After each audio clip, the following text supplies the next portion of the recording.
With the Republican state chairman and a New York GOP media consultant on the panel tonight, we wanted to get into a little Empire State Republican politics. First up, the race to unseat longtime Democratic Congresswoman Nita Lowey in Westchester and Rockland counties.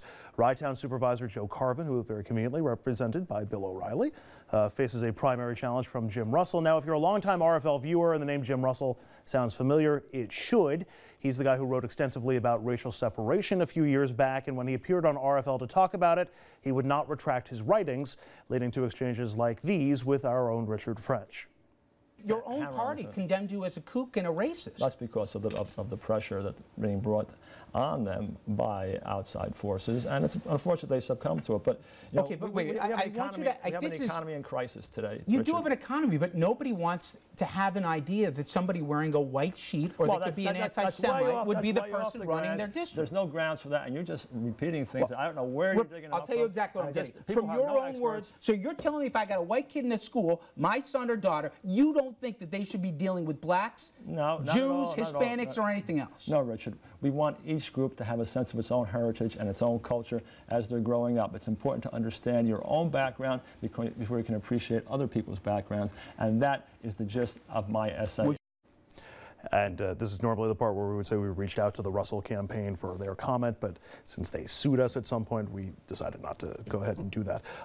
Bill, you are representing and you're working for the Carvin campaign. That's correct. You've been sending out a lot of emails trying to show the distinction between your candidate and this guy, and Jim Russell. You're concerned there's a chance that he might get quite a few votes on primary day. It's going to be a quiet primary day. Yeah, here's the concern, and I'll lay it out just like what happens within a campaign. The initial thought was to ignore Jim Russell and to go out there and win our race, which may make the most sense. The trouble is that the turnout is expected to be very, very low on the 26th. New York has never had a federal primary in June, and it's having one on the 26th, so I'm glad you're raising this. And Jim Russell has run for Congress 6 times, so his name is familiar. If you had a 1 or 2 or 3% turnout, anything could happen, and that's why Joe Carvin and his campaign decided to go out there and make his views known. Most of those emails say that he's been disavowed by the Republican Party. We have the chairman of the Republican Party here today. Let me just say, actually, you are rationalizing for political purpose something that Joe Carvin feels very strongly about. And this is driven by him personally. He feels this is wrong, and he wants to say something about it. And that means more to him than the politics that you just that's right. I'm speaking as a consultant. I'm speaking exactly. If Jim Russell somehow wins this primary, does the party stand behind him? We already have last time condemned him when he was running. So what his statements were. I mean, his views. I mean, I saw the interview, the RNN interview, which is now infamous. But he suggested this was a one-off piece.